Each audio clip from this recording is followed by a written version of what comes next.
from the early 1700s to modern-day factories. Most everything you own came from somewhere, and this is where.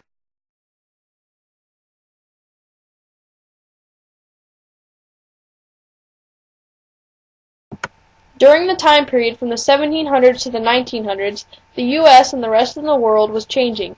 Industry was becoming a part of daily life, but with it, the people encountered new problems they hadn't known before. Social issues specifically. The Industrial Revolution was important to U.S. history because it changed America to what we know it as today. Booming industries and massive factories provide many essentials to our daily lives. The Industrial Revolution began in the early 1700s in Britain. Many goods were manufactured there at the time, but it was a slow and grueling process. Many things were made by hand, and many household residents only owned one or two shirts that they made themselves. This was inefficient and slowed down the economy of Britain. One of the first inventions that really fueled the idea of industry was the steam engine. Later on, steam would be an essential element to power the many machines to come. Thomas Newcomb created this steam engine. Almost 50 years later, things got going, and with the spinning jenny, James Hargreaves pushed the revolution forward. The machine spun multiple spools of yarn or thread at a time to create patches of cloth. This made for more efficient clothes production for families and stores. 5 years later, in 1769, James Watt did one of the most important things during the Revolution. He improved upon the steam engine. This would be later used in crucial inventions like the train, steamboat, and more. By the time of James Hargreaves' death, over 20,000 of his machines were spread across the nation. Soon after George Washington became president and the U.S. gained its independence, James Slater built a factory, one of the very first in history. With over 70 spindles, children powered the machines with foot pedals, but soon enough they became replaced by a more practical way of energy, water. This letter was found addressed to the father of a factory worker at the time. Dear Father, I received your letter on Thursday the 14th with much pleasure. I am well, which is one comfort. My life and health are spared while others are cut off. Last Thursday, one girl fell down and broke her neck, which caused instant death. She was going in or coming out of the mill and slipped down, it being very icy. The same day, a man was killed by the railroad cars. Another had nearly all of his ribs broken. Another was nearly killed by falling down and having a bale of cotton fall on him. Last Tuesday we were paid. In all I had $6.60 paid, $4.68 for board. With the rest I got me a pair of rubbers and a pair of 50-cent shoes. Next payment I am to have $1 a week beside my board. I think that the factory is the best place for me, and if any girl wants employment, I advise them to come to Lowell. Excerpt from a letter from Mary Paul, Lowell Mill Girl, December 21st, 1845. From here, the Revolution took off.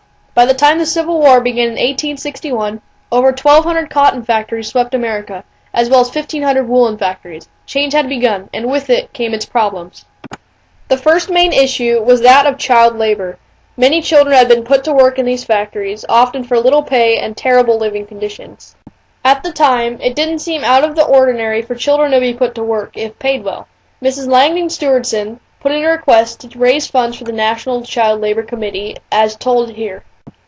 Mrs. Langdon C. Stewardson, chairman of the Industrial Committee of the Geneva Political Equality Club, is arousing considerable local interest in the work of the National Child Labor Committee, which is distributing literature and working in the different states to improve the conditions of child labor.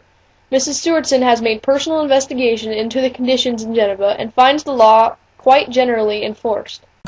A special effort is being made in this state to secure the appointment of Miss Florence Kelly as State Labor Commissioner in place of Commissioner McMacken and removes the work entirely from political influences.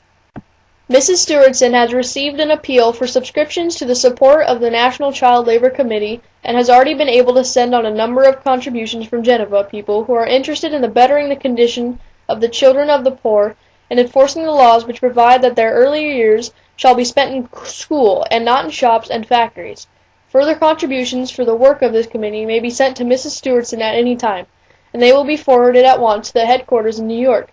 The National Committee is supported entirely in its work by voluntary contributions, and the money is spent largely in distributing literature on the subject of child labor. The point of this bill was to ask for donations to improve conditions or to overall remove children from the factories and put them into schools. Lewis Hine also had something to say about child labor, especially that taking place in the canning industry of Maryland. In the canneries of Baltimore, As is the case in similar establishments elsewhere, children are permitted to work for long hours, even though they may be very young.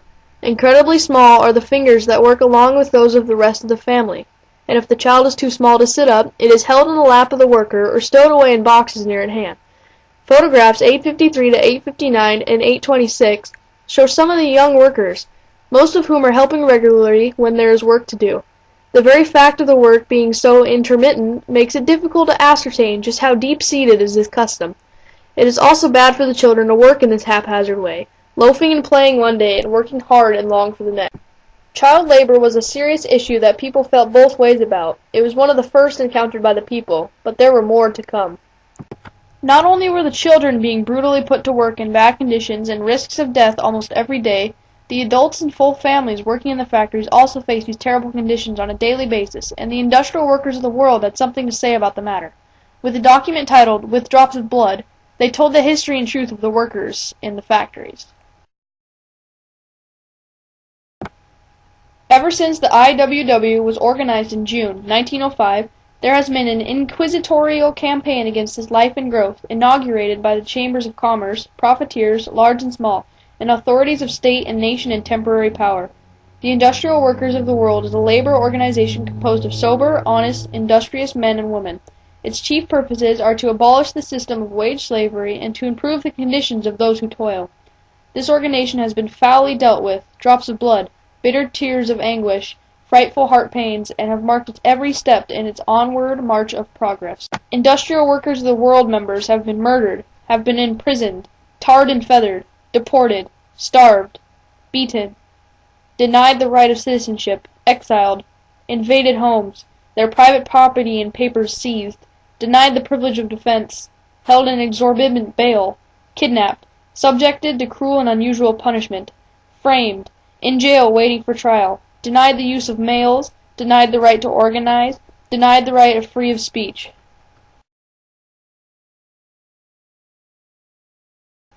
Along with these cruel statements came many more. There were also many long-term effects of the Industrial Revolution.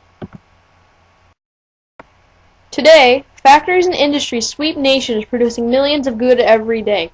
Child labor is no longer an issue, and working conditions have vastly improved.